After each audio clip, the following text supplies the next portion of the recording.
A'udzubillahi minasyaitonirrajim. Bismillahirrahmanirrahim. Wassalatu wassalamu ala asyrofil anbiya'i wal mursalin wa ala alihi washabihi ajmain. Amma ba'du. Yang terhormat Ibu Kepala Sekolah SD Negeri 1 Bukit Indah, yang terhormat Bapak Ibu Dewan Guru SD Negeri 1 Bukit Indah, pertama-tama marilah kita panjatkan puja dan puji syukur kita kehadirat Allah Subhanahu wa taala bahwasanya pada kesempatan hari ini kita bisa berkumpul dalam rangka melaksanakan pembelajaran aksi nyata yang insya Allah akan disampaikan oleh Bapak Tatang, yaitu mengenai pembelajaran aksi nyata modul 1-4 budaya positif yang insya Allah akan disampaikan oleh beliau kepada Bapak Tatang SPD. Kami persilakan.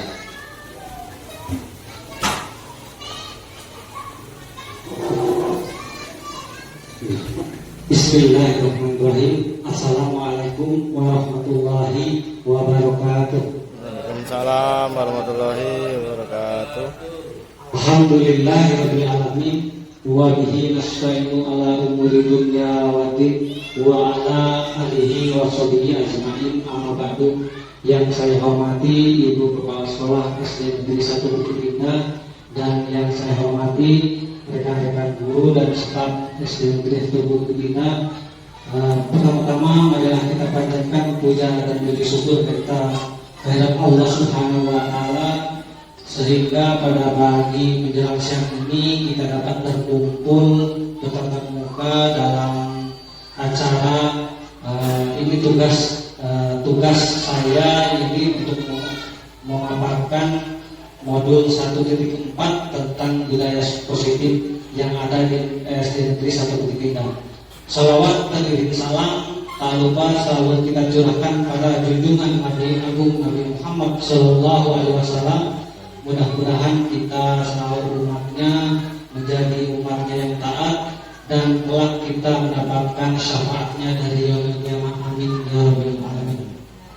Bapak Ibu yang saya hormati, di sini kami ingin memaparkan tentang kerja saya sebagai guru penggerak, calon guru penggerak tentang aksi nyata modul 1.1 yaitu budaya positif.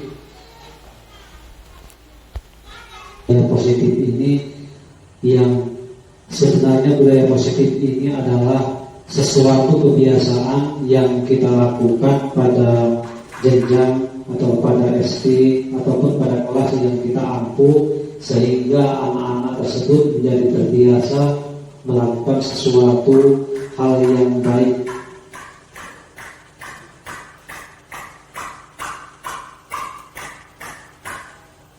Bapak Ibu yang saya hormati, saya selaku JGP di sini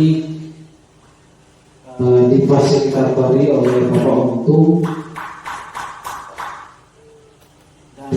Saya juga didampingi oleh seorang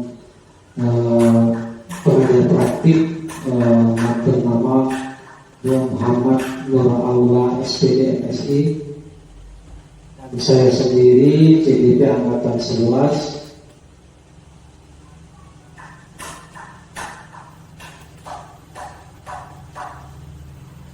Jadi Bapak Ibu yang saya hormati, bahwa pentingnya budaya positif yang harus kita lakukan pada SD atau pada sekolah yang kita ampuh atau yang kita naungi, yang utama adalah budaya positif di sekolah merujuk pada norma-norma. Jadi pada norma-norma dan nilai dan tindakan kolektif yang mendorong kerjasama, penghargaan dan kesejahteraan. Nah, pada budaya positif di sini, jadi kita tak lepas dari norma-norma atau aturan, nilai-nilai yang terkandung atau ada dalam SD negeri kita ini memiliki peraturan-peraturan ataupun sesuatu yang harus warga sekolah harus kita taati serta kita untuk melaksanakannya sehingga sekolah kita ini terkendali untuk mencapai tujuan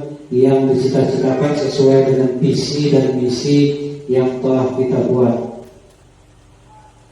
Budaya positif ini memberikan fondasi yang kuat untuk mempromosikan akademik siswa, perkembangan sosial, emosional. Ketika sekolah mengadopsi budaya positif, siswa merasa diterima, aman, dan dorongkan untuk berpartisipasi sehingga dalam proses belajar secara aktif dalam proses belajar, anak tersebut dapat merasa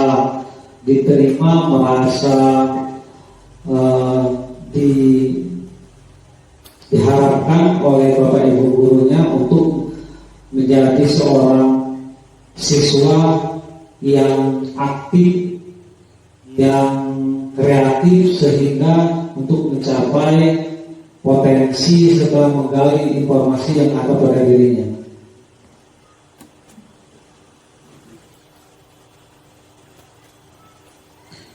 Budaya positif ini dalam makna adalah merupakan kebiasaan baik yang ada di sekolah untuk mewujudkan tujuan Merdeka Belajar.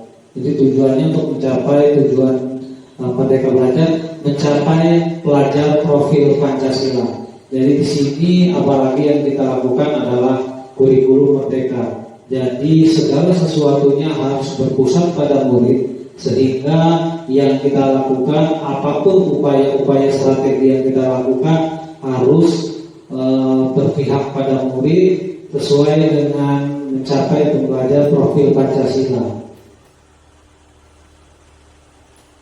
Dalam perjalanannya di sekolah, para siswa diharapkan mampu menjadi insan-insan yang beriman, bertakwa kepada Tuhan Yang Maha Esa, berakhlak mulia, berkebinekaan global, gotong royong, mandiri, bernalar kritis dan kreatif. Nah, disinilah yang profil Pancasila yang kita lakukan atau untuk mencapai tersebut dari budaya positif, sehingga anak-anak didik kita mencapai ke 6 dimensi profil Pancasila ini.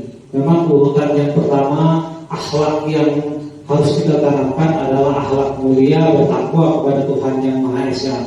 Yang kedua, berkebinekaan global, artinya kita menerima budaya-budaya yang ada dengan budaya-budaya yang ada yang masuk ke dalam kita, tetapi kita dapat memilah dan memilih sehingga budaya tersebut sejalan dan sinkron dengan budaya yang kita lakukan. Gotong royong yaitu bekerja sama, melakukan sesuatu, mandiri.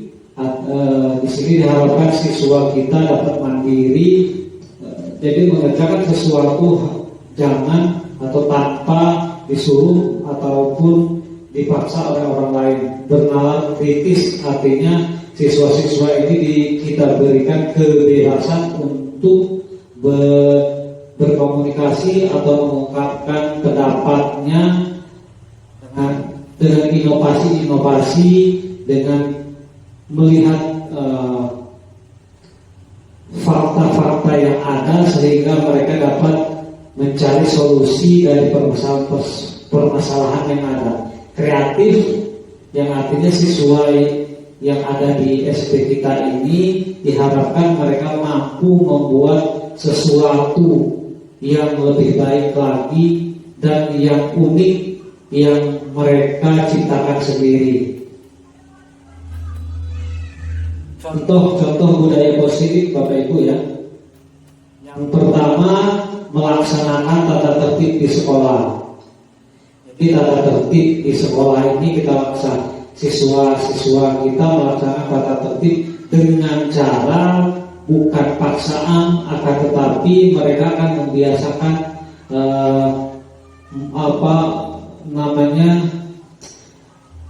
tidak melanggar tata tertib. Jadi dari hati nurani mereka kita biasakan. Yang kedua, cinta kebersihan dan lingkungan. Jadi semuanya ini juga suatu kebiasaan. Jadi setiap hari kita mencontohkan, bukan memberikan perintah tapi mencontohkan dengan kata-kata mungkin seperti ini. Kalau anak-anak, ayo anak-anak kita pungut sampah bareng-bareng. Jadi kitanya pun sebagai seorang guru harus memungut sampah, jangan hanya memerintah. Mungkin yang ketiga adalah kejujuran, Bapak Ibu ya. Kejujuran ini jadi akhlak mulia juga termasuk dalam akhlak mulia kejujuran ini. Jadi kita menanamkan rasa jujur sehingga anak-anak itu kita minimalisir untuk tidak berbohong dengan cara pada saat pembelajaran kita melakukan pembelajaran menyelesaikan materi atau soal tanpa menyontek temannya. Jadi mereka belajar sesuai dengan kemampuan yang mereka miliki. Religius, ya. Di sini ada religius, nanti religius ini adalah akhlak mulia juga yang menjurus kepada keagamaan. Di sini SD kita sendiri, Bapak Ibu, sudah kita galakkan.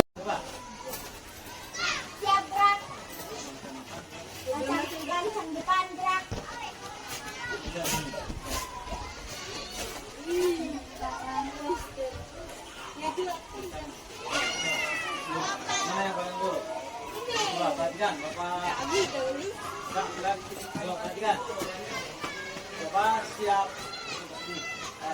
Boleh itu juga ya Pak, boleh nabung. Ya boleh. Ya rapikan ini. Ayo Risma benerin. Tapi Pak. Coba siapa yang tahu tentang perkembangbiakan vegetatif apa? Aku vegetatif itu berkembang tanpa kawin. Nah, boleh. Perempuan duluan. Coba yang laki-laki contohnya perkembangbiakan vegetatif apa? Oh, nurut betul. Ya, tumbuhan wortel boleh. Undang itu. Anak teknika. Demikianlah Bapak Ibu ya, kita sudah melihat video budaya positif yang sudah kita lakukan pada SD Negeri 1 Bukti Indah, dan rutin kebiasaan ini sudah kita lakukan. Mudah-mudahan rutinitas kebiasaan yang kita lakukan akan berlanjut Terus sehingga anak-anak kita menjadi terbiasa menjadi anak-anak yang berakhlak mulia dan memiliki akhlak yang baik, sehingga menjadi bekal mereka untuk terjun ke masyarakat nanti, karena mereka sudah terbiasa melakukan sesuatu hal yang baik, sehingga mereka akan menjadi siswa dan siswi yang lebih baik juga. Mudah-mudahan kita sebagai pendidik tak bosan-bosannya untuk memberikan arahan dan bimbingan pada murid-murid kita. Sekian saya akhiri, wabillahi taufik wal hidayah. Wassalamualaikum warahmatullahi wabarakatuh. budaya positif ini, yang sebenarnya budaya positif ini adalah sesuatu kebiasaan yang kita lakukan pada jenjang atau pada SD ataupun pada kelas yang kita ampuh, sehingga anak-anak tersebut menjadi terbiasa melakukan sesuatu hal yang baik.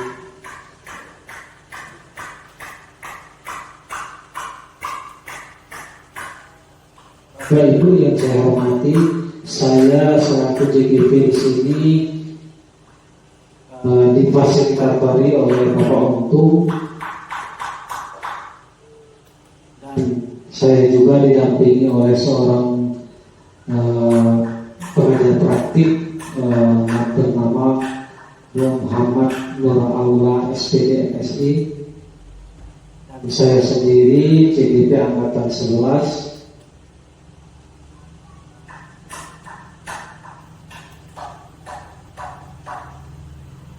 Jadi Bapak Ibu yang saya hormati, bahwa pentingnya budaya positif yang harus kita lakukan pada SD atau pada sekolah yang kita ampun atau yang kita naungi. Yang utama adalah budaya positif di sekolah merujuk pada norma-norma. Jadi pada norma-norma dan nilai dan tindakan kolektif yang mendorong kerjasama, penghargaan dan kesejahteraan. Nah, pada budaya positif di sini, jadi kita tak lepas dari norma-norma atau aturan, nilai-nilai yang terkandung atau ada dalam SD negeri kita ini memiliki peraturan-peraturan ataupun sesuatu yang harus warga sekolah harus kita taati serta kita untuk melaksanakannya sehingga sekolah kita ini terkendali untuk mencapai tujuan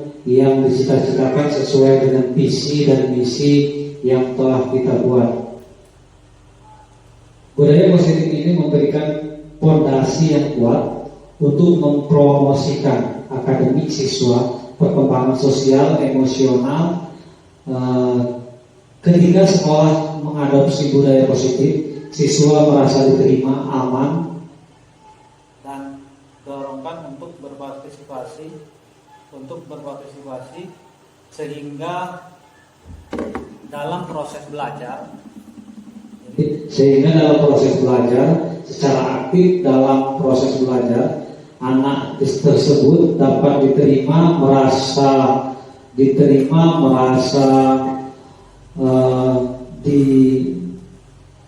diharapkan oleh Bapak Ibu gurunya untuk menjadi seorang siswa yang aktif, yang kreatif sehingga untuk mencapai potensi serta menggali informasi yang ada pada dirinya.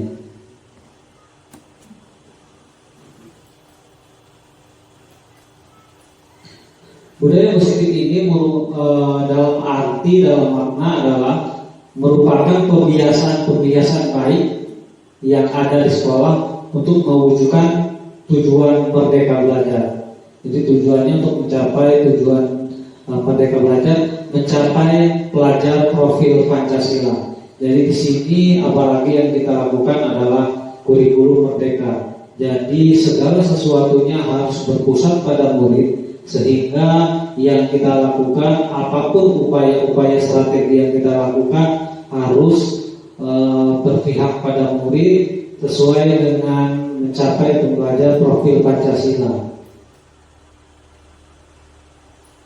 Dalam perjalanannya di sekolah, para siswa diharapkan mampu menjadi insan-insan yang beriman, bertakwa kepada Tuhan Yang Maha Esa, berakhlak mulia, berkebinekaan global, gotong royong, mandiri, bernalar kritis dan kreatif. Nah, disinilah yang profil Pancasila yang kita lakukan atau untuk mencapai tersebut dari budaya positif sehingga anak-anak didik kita mencapai ke-6 dimensi profil Pancasila ini.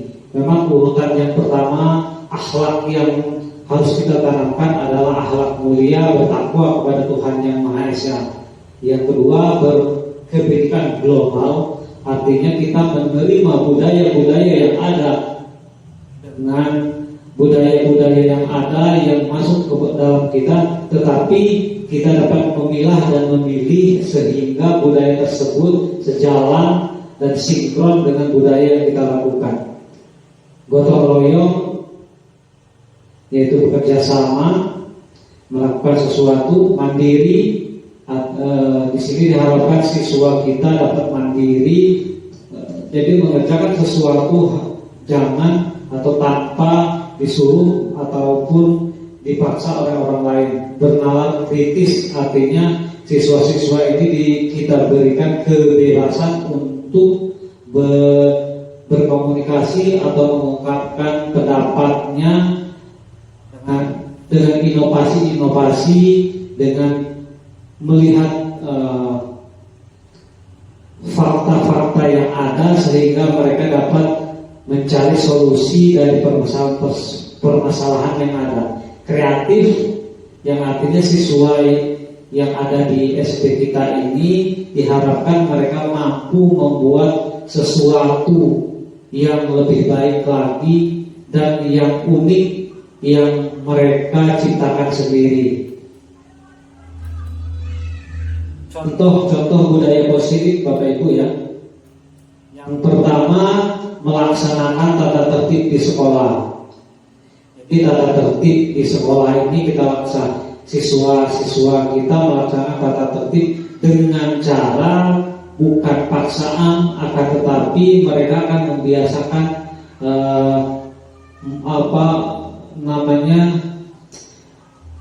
tidak melanggar tata tertib. Jadi dari hati nurani mereka kita biasakan.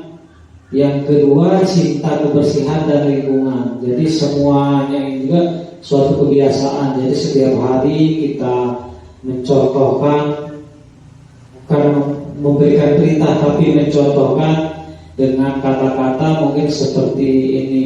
Kalau anak-anak, ayo anak-anak kita pungut sampah bareng-bareng. Jadi kitanya pun sebagai seorang guru harus memungut sampah, jangan hanya memerintah.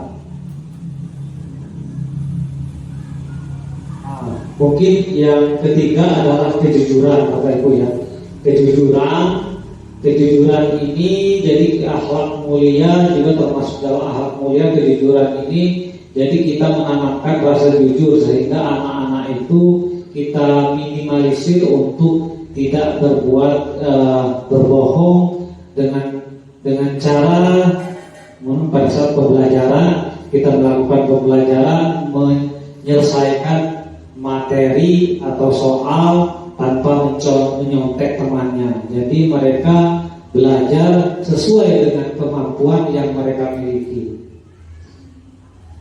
Religius, ya. Di sini ada religius. Nanti religius ini adalah akhlak mulia juga, yang itu yang menjurus kepada keagamaan. Di sini SD kita sendiri Bapak Ibu sudah kita galakkan, sudah kita terapkan, sudah kita pembiasaan setiap hari bahwa kita selalu melakukan budaya positif religius yang diantaranya kita bersalaman sebelum masuk, bertegur sapa atau 5S, sapa, salam, senyum. Jadi pada saat kita melakukan seperti itu pembiasaan tiap hari, nantinya siswa kita akan tertanam jiwa religius. Mungkin pada hari Senin kita juga sudah melakukan sesuatu, yaitu pembacaan surat-surat pendek, terus pembacaan doa-doa, dan hari Jumatnya kita anak-anak diajak membaca surat Yasin. Jadi itu semua adalah contoh-contoh budaya positif yang sudah kita lakukan. Yang berikutnya adalah budaya positif kepedulian. Jadi kita peduli terhadap lingkungan yang kotor, kita bersihkan. Bisa juga peduli ini bisa kita lakukan siswa dan siswinya kita. Kalau ada teman kita yang terkena musibah atau ada yang orang tua yang meninggal, kita selalu melakukan penggalangan dana. Jadi penggalangan dana ini bertujuan untuk membantu meringankan beban atau menghibur teman kita yang terkena musibah. Contoh berikutnya adalah sifat toleransi. Sifat toleransi ini jadi kita saling menghormati, menghargai antar teman, tidak saling mengejek suatu suku, bangsa, dan agama yang lain. Karena dalam kebinekaan kita yang ada di SD negeri kita ini menjadikan kita erat tali silaturahmi persaudaraan, tetapi bukan perpecahan. Jadi sifat toleransi ini sangat perlu kita lakukan kebiasaan kepada anak kita. Sikap nasionalis ini adalah kita sikap menghargai dan bangga terhadap bangsa Indonesia atau negara kita sendiri. Nasionalis ini salah satunya kita mengisi kemerdekaan. Mungkin contohnya nasionalis, ya tadi sebagai keberagaman, kebinekaan yang ada di SD Negeri 1 Bukit Indah, mungkin ada suku Jawa, Sunda, Sumatera dan sebagainya. Kita tetap bersatu, tidak saling mengejek. Mungkin kalau ada agama lain sedang melaksanakan ibadah, kita menghormati tanpa mengganggu. Itu salah satu sikap nasionalis. Mungkin apalagi kita sekarang ini sedang memperingati hari jadi atau hari kemerdekaan negara Republik Indonesia. Rasa nasionalis yang bisa kita lakukan adalah dengan mengisi kemerdekaan atau membuat acara-acara untuk menyambut kemerdekaan kita. Mungkin membuat perlombaan, memasang bendera, dan ikut upacara juga. Itu adalah salah satu bentuk sikap nasionalis kita sebagai seorang siswa. Di sini penerapan budaya positif, ya. Penerapan budaya positif ini di sekolah harus diimbangi dengan keyakinan kelas. Ini jadi Bapak Ibu ya. Jadi kalau kita membuat budaya positif, jadi kita sebagai pendidik atau guru, kita memegang kelas masing-masing. Budaya positif kita lakukan, tetapi diimbangi atau kita buat suatu keyakinan kelas. Jadi keyakinan kelas ini, keyakinan kelas ini adalah kesepakatan sebenarnya, kesepakatan antara guru dan murid untuk membuat bukan peraturan, keyakinan ya. Peraturan dan keyakinan itu berbeda.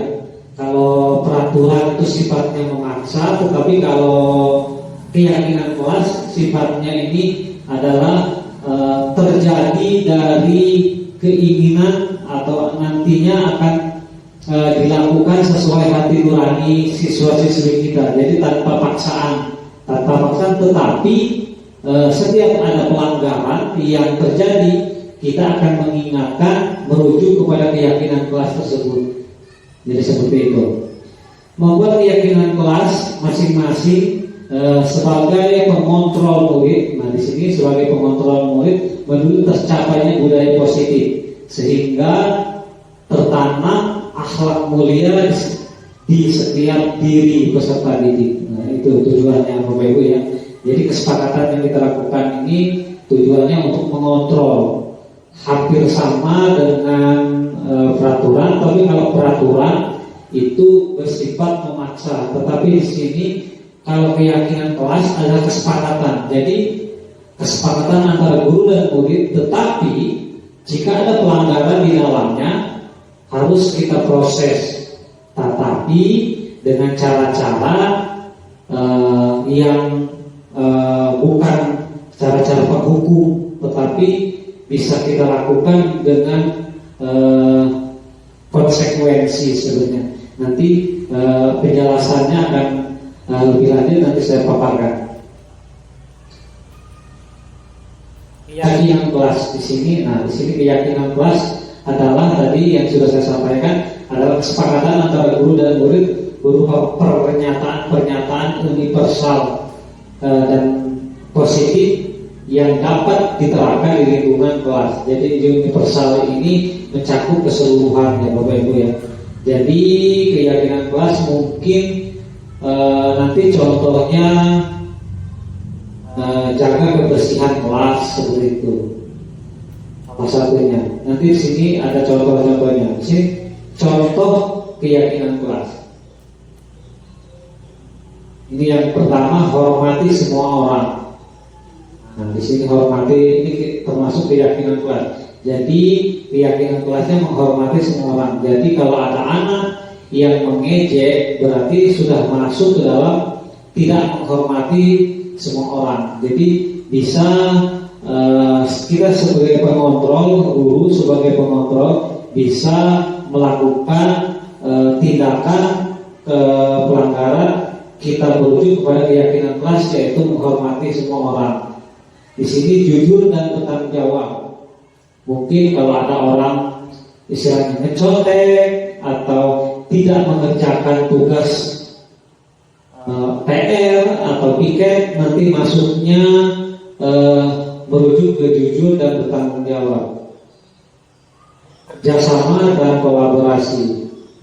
Jadi kerjasama dan kolaborasi ini masuknya nanti anak-anak pada saat mungkin bisa pada saat melakukan sesuatu ada yang tidak ikut atau tidak melakukan kerjasama atau gotong royong, ini maksudnya ke sini kolaborasi, ya bekerjasama dengan teman sejawatnya atau bisa dengan gurunya, berani mengungkapkan pendapat.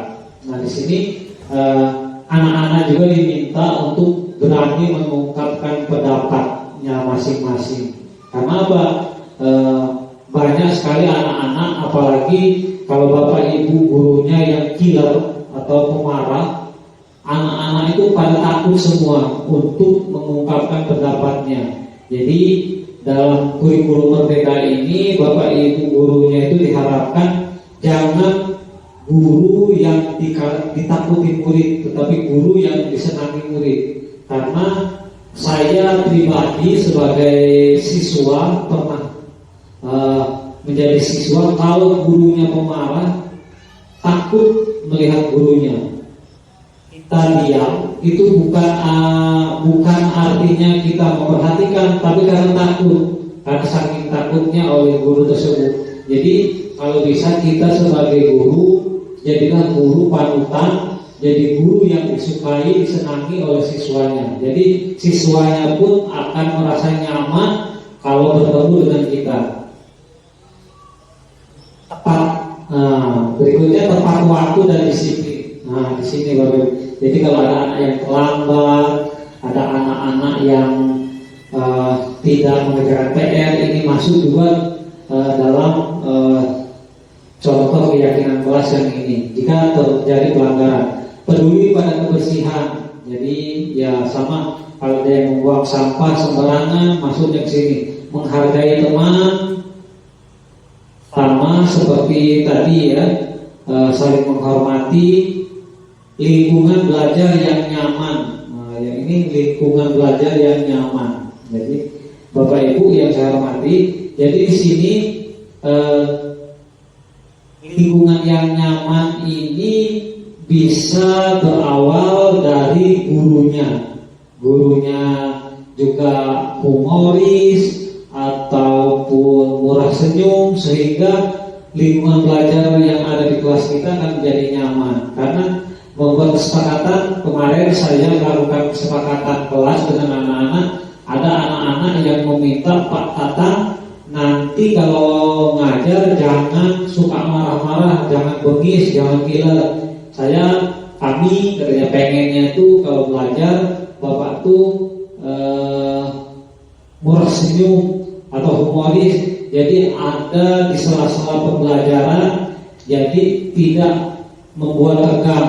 Mungkin dengan cara kita, kalau kemarin saya melakukan ice breaking supaya anak-anak tersebut yang tadinya tegang menjadi fresh kembali untuk mengikuti pelajaran berikutnya. Tertib dalam belajar, di sini mungkin ya ribut, anak-anak yang ribut, ini masuknya ke sini, bisa kita tegur anak-anak tersebut. Keyakinan kelas yang kita buat adalah tertib. Nah, kenapa budaya positif? Pembiasaan rutinitas. Nah, penerapannya. Jadi penerapan budaya positif ini harus kita biasakan rutinitas. Jadi sebagai guru kita tak bosan-bosannya memberikan masukan nasihat kepada anak-anak supaya anak-anak untuk melakukan budaya positif tersebut. Di sini, pembiasaan budaya positif yang dilakukan secara rutinitas berkelanjutan untuk menanamkan rasa kepedulian diri, memupuk dan rasa tumbuhnya akhlak mulia di dalam diri peserta didik. Jadi kalau kebiasaan sering rutin kita lakukan, mudah-mudahan memupuk rasa tumbuhnya akhlak mulia. Jadi seperti itu. Jadi karena budaya positif ini sangat penting kita lakukan, makanya kita harus lakukan pembiasaan tersebut. Nah, pelanggaran budaya positif yang di dalamnya ini ada keyakinan kelas bisa kita lakukan dengan cara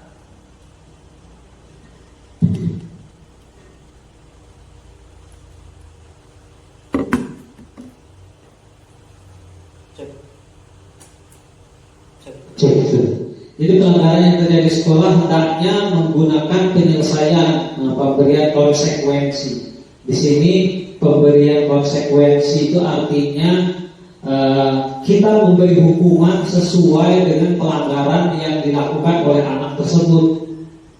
Itu namanya konsekuensi. Contohnya kalau ada anak yang membuang sampah sembarangan, konsekuensinya anak tersebut kita suruh mengut sampah. Jangan sampai anak buang sampah sembarangan suruh tegak di depan kelas. Itu tidak selaras atau tidak sesuai dengan kesalahan yang terjadi. Seperti itu. Jadi kalau ada anak yang tidak mengerjakan PR, kita suruh mengerjakan PR tersebut. Jadi seperti itu namanya konsekuensi. Mungkin dengan cara mengerjakan PR di tempat yang lain atau di luar atau di mana. Jadi itu konsekuensi itu pemberian hukuman selaras sesuai dengan kesalahan yang dilakukan. Jadi guru memiliki posisi kontrol, 5 posisi kontrol ya. Yang pertama 5 posisi kontrol. Kontrol yang pertama adalah penghukum. Jadi seorang guru akan melakukan penghukum. Tapi penghukum di sini lebih kepada konsekuensi. Yang kedua, membuat merasa bersalah.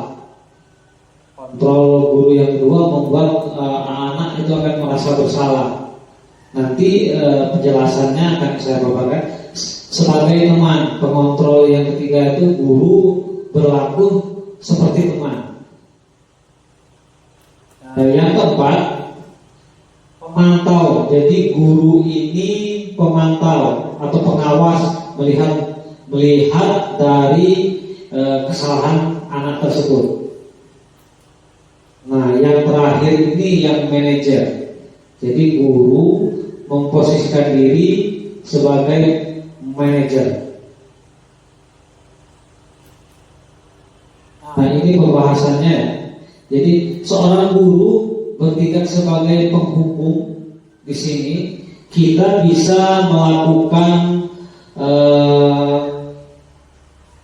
istilahnya penghukum tersebut, tetapi menggunakan pendekatan atau konsekuensi sebenarnya itu. Lebih kepada konsekuensi.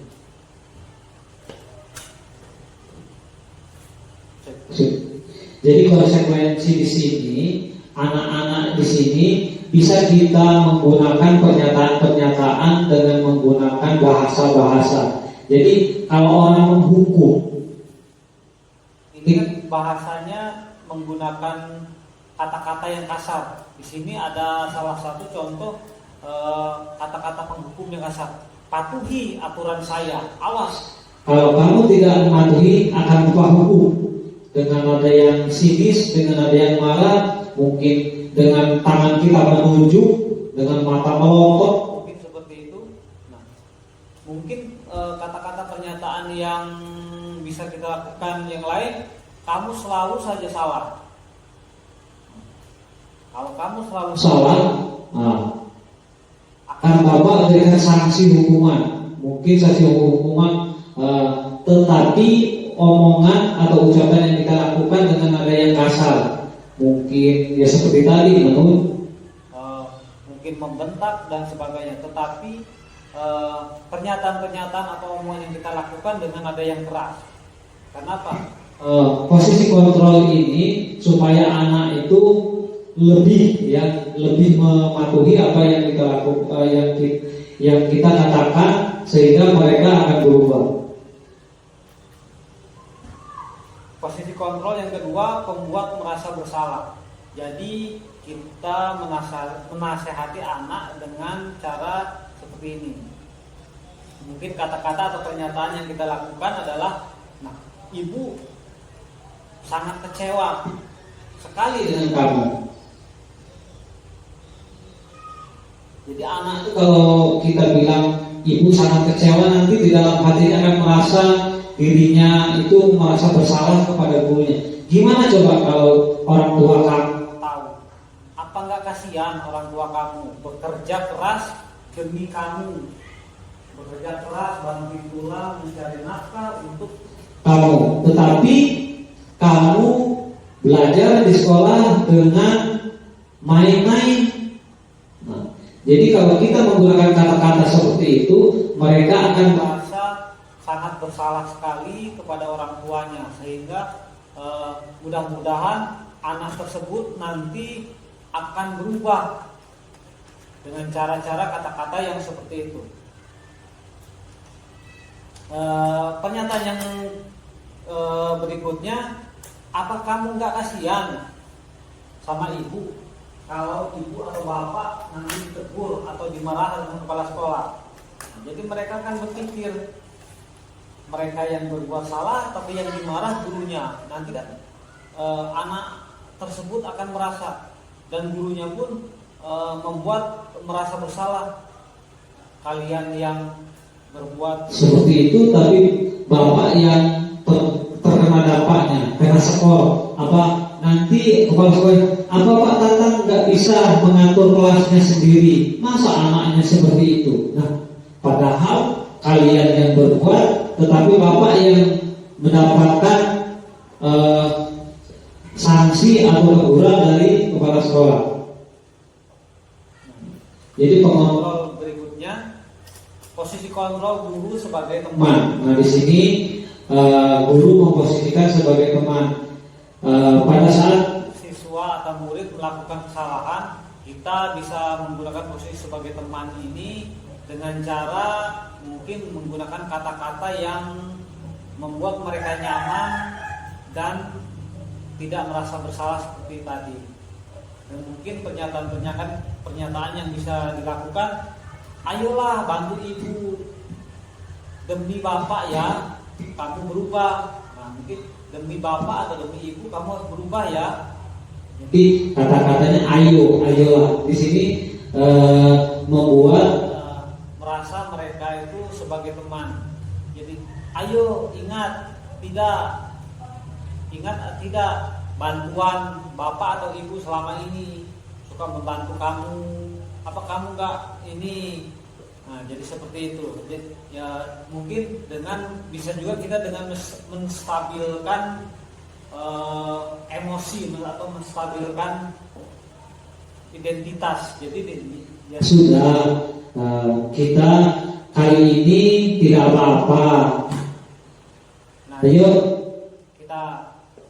ayo ibu bantu atau bapak bantu apa yang permasalahan yang kamu lakukan.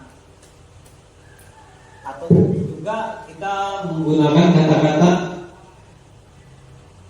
ibu dulu juga pernah melakukan kesalahan seperti yang kalian lakukan, tetapi kalian, ibu yakin atau bapak yakin kalian bisa merubah kesalahan kalian menjadi yang lebih baik lagi. Jadi kita berposisi sebagai guru pengontrol, sebagai teman.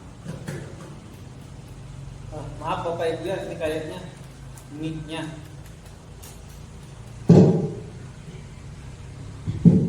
Yang keempat, guru memposisikan sebagai pemantau. Sebagai pemantau di sini, Bapak Ibu guru hanya sebagai pengawas, tetapi kita memberikan pertanyaan-pertanyaan atau ucapan-ucapan yang kita lakukan kepada siswa kita ini sebagai pengontrol, pengawas atau pemantau ini.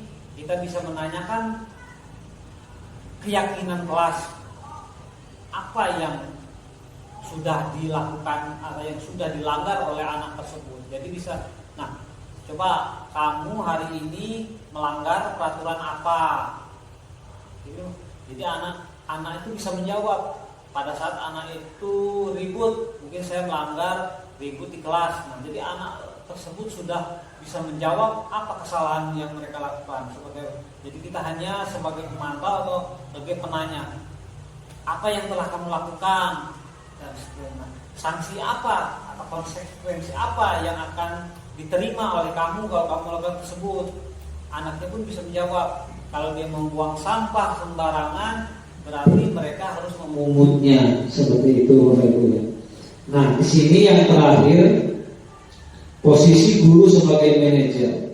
Nah, posisi guru sebagai manajer inilah posisi guru yang tepat, yang baik, yang bisa dilakukan. Karena posisi inilah posisi terbaik.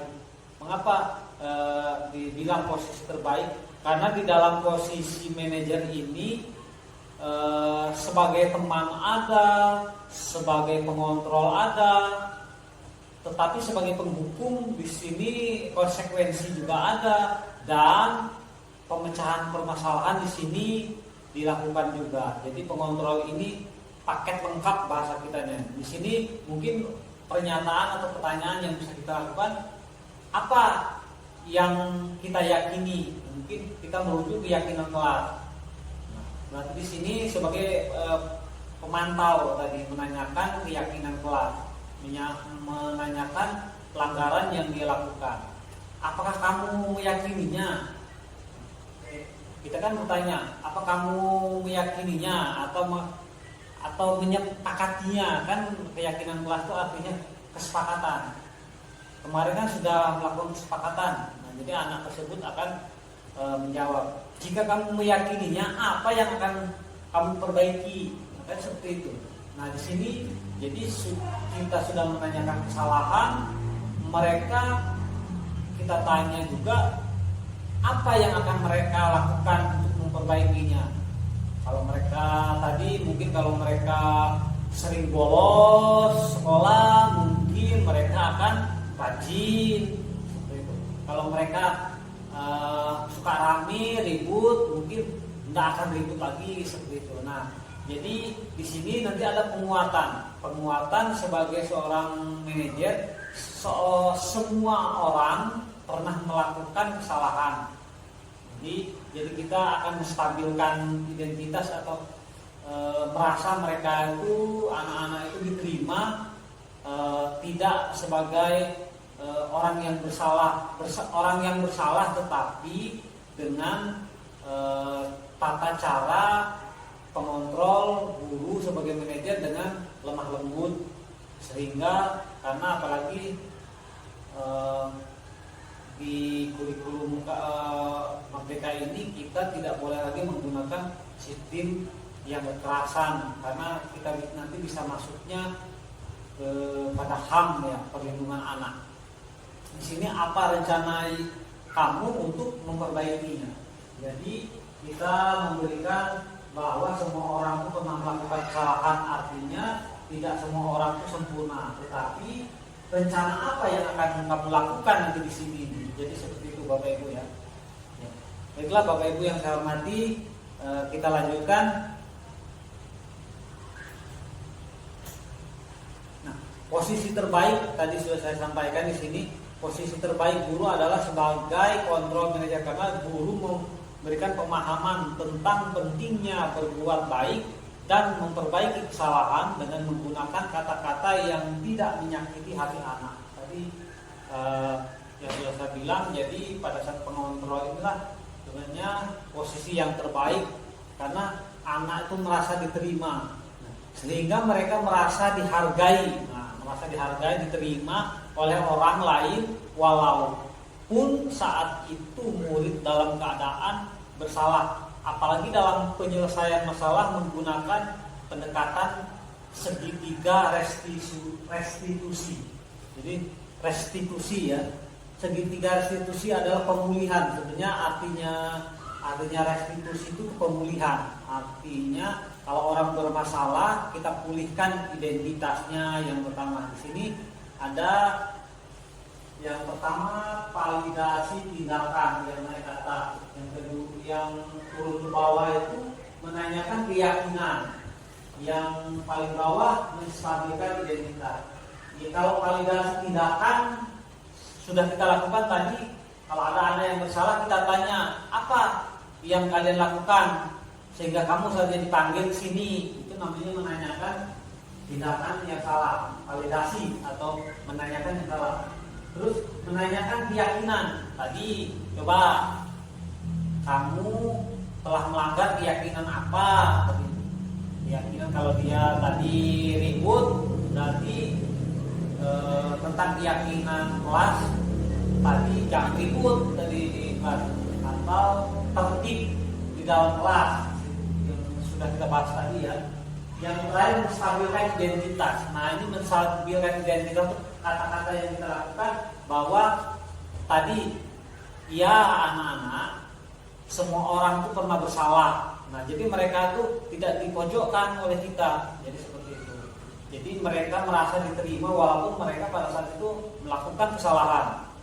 Mereka merasa dihargai pada saat itu. Jadi mereka itu tidak merasa atau takut dengan gurunya pada saat, apalagi kita Bapak Ibu ya, kalau ada anak yang melakukan kesalahan, kalau zaman dulu masuk ke dalam ruangan kasus, anak itu akan ketakutan. Jadi kalau bisa anak itu jangan ketakutan. Jadi tetapi masuk itu merasa nyaman, keluarnya mereka mendapatkan solusi. Jadi seperti mendapatkan solusi dari kesalahan mereka tersebut.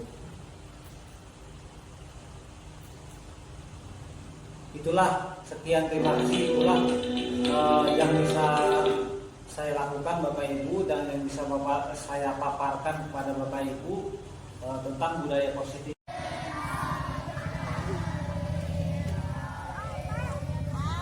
Alhamdulillahil alamin.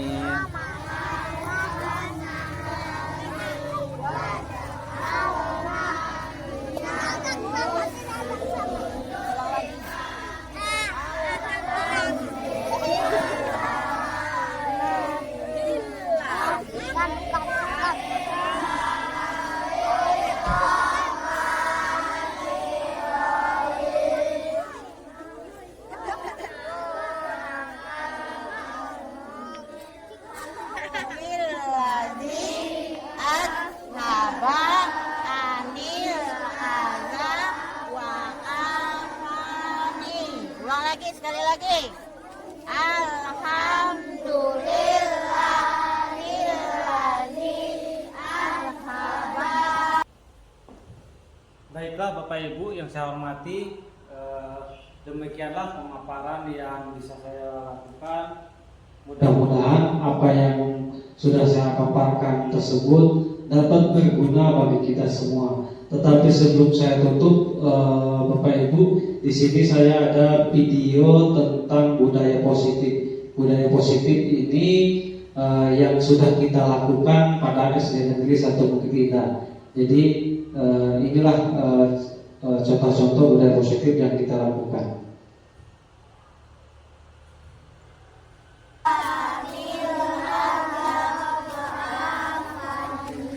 Sekali lagi. Alhamdulillahirrahmanirrahim. Ashabanir wa afani. Nah, seperti biasa kalau sudah ngaji, Ambil dulu. Yang sampah-sampah yang jatuhnya diambil. udah lah. Nah, Buang mana, Pak? dibuang ke sana.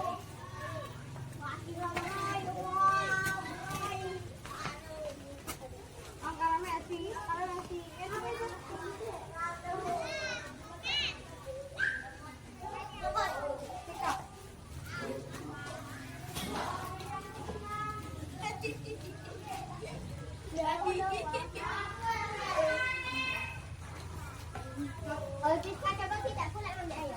Nah, oke, ambil air.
17 Agustus.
Ini lah.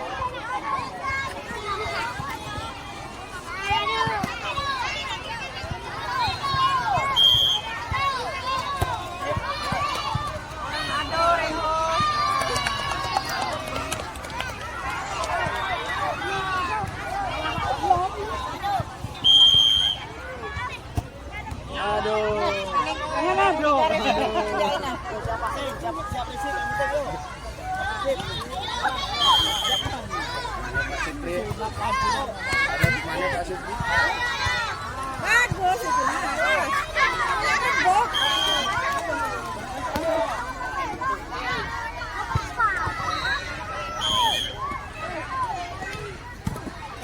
Mundur.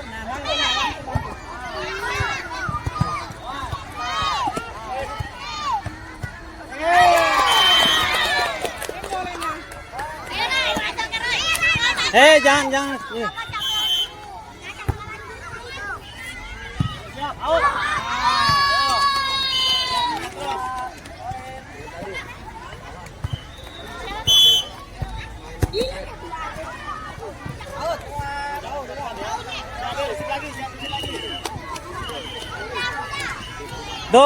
Mundur.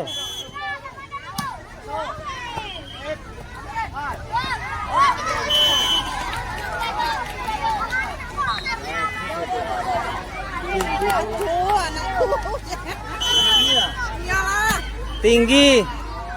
Cocok, Bu, aja pemain voli. Tinggi. Sampai di link ON. Heeh. Kasih samban ya.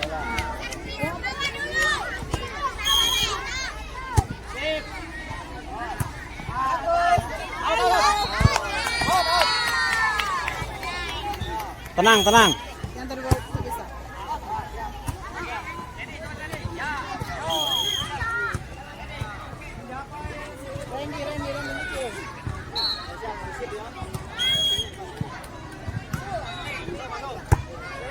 Ayo dikembalikan.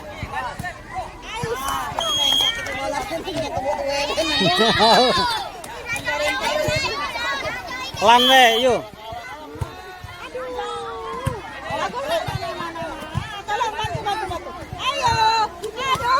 Ada.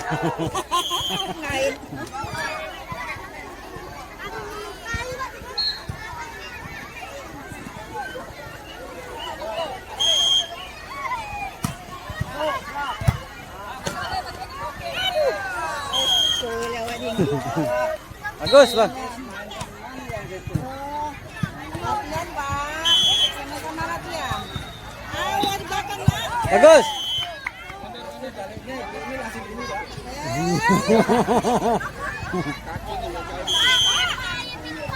Awas, Nak. Bagus.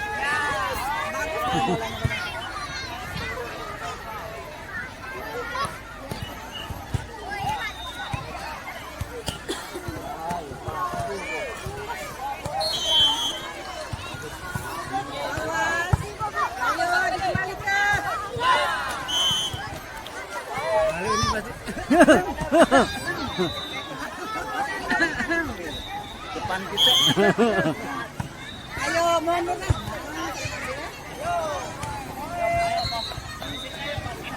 Pasing-pasingnya, pasing yuk.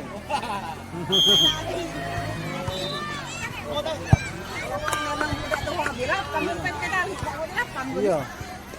Kalau kami sebenarnya fasilitas ada anaknya main bola yang sukanya Bu. Kami tuh emang kalau itu aku baru main. Jadi main kita mainin dulu.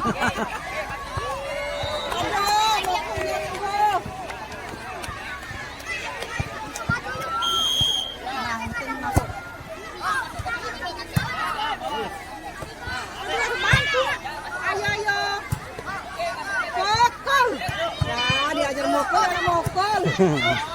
Ayo.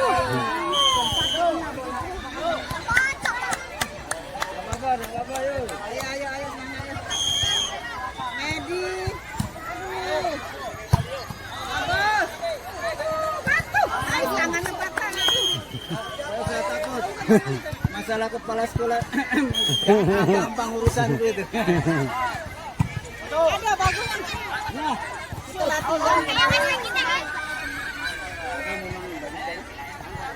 Ini yang itu. Anak ibu ini nih. Sama ada tosernya, Bang. itulah Pak ya. Jadi depan kita.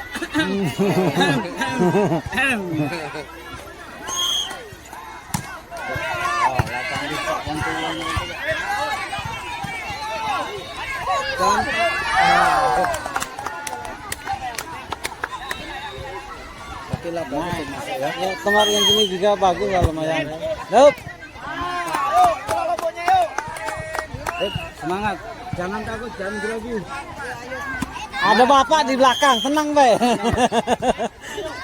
Baliku ini gampang. Ya jangan takut, ada Pak Supri di belakang. Nah, tenang. Shoot, bagus. Masa. Bagus.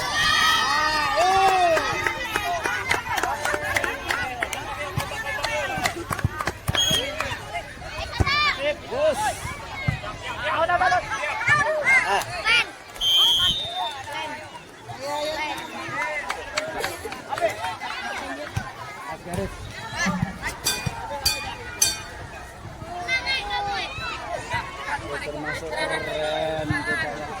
Padahal baru nyentuh bola sekali. Baru 2 kali.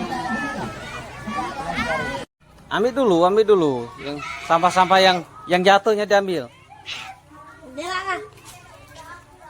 Nah, dibuang ke sana.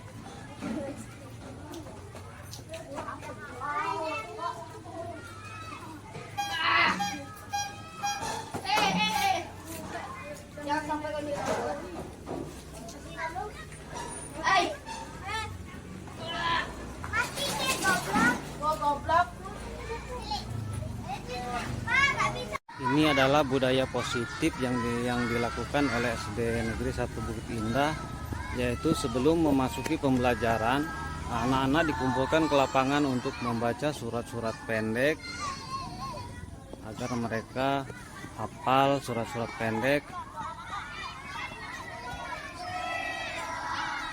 sehingga menciptakan generasi yang berakhlak mulia.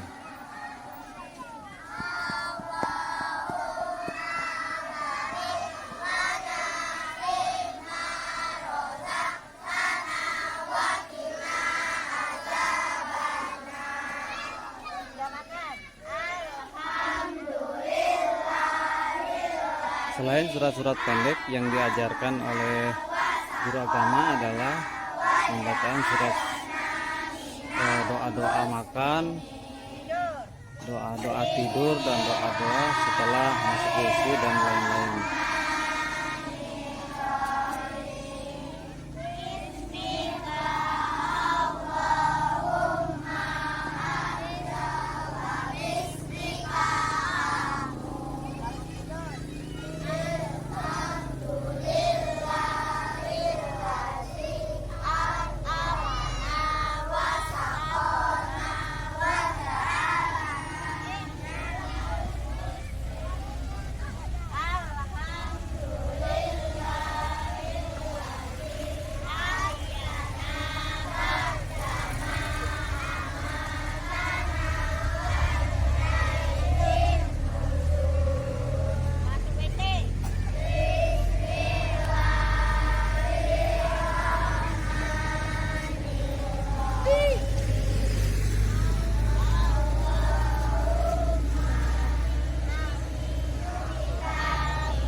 Nah, coba yang keras.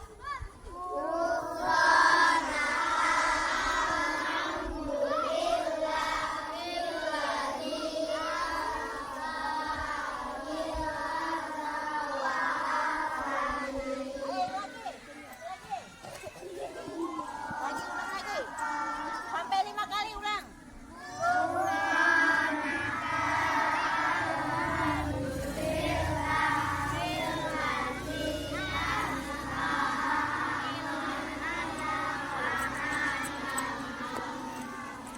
Sampai 5 kali.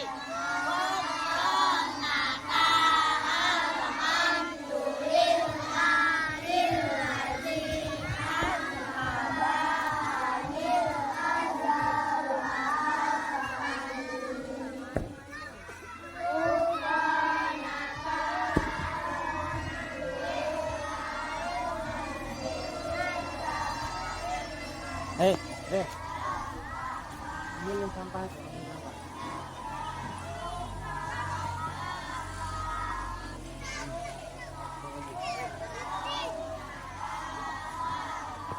Ayo bantu sampah. Tuh, sampah. Ayo. Ambil sampah tuh, depan tuh. Nah, sampah itu.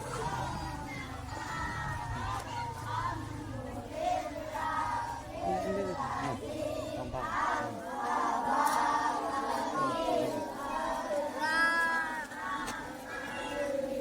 Itu lagi. Bubar, pokok di sampah.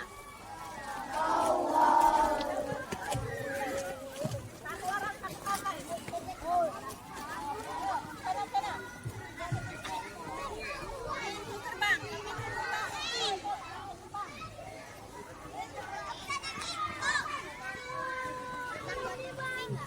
Iya nanti. Nanti ya. Tapi sekarang kami mau gak apa-apa. Iya. Kami gak belajar kan? Enggak. Salam dulu. Belum salam.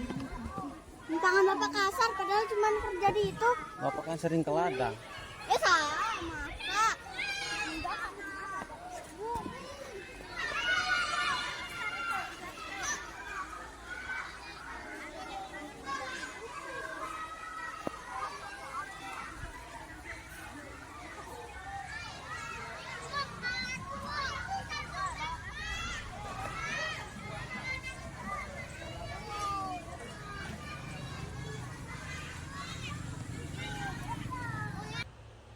demikianlah Bapak Ibu ya, kita sudah melihat video budaya positif yang sudah kita lakukan pada SD Negeri 1 Bukit Indah, dan rutin kebiasaan ini sudah kita lakukan.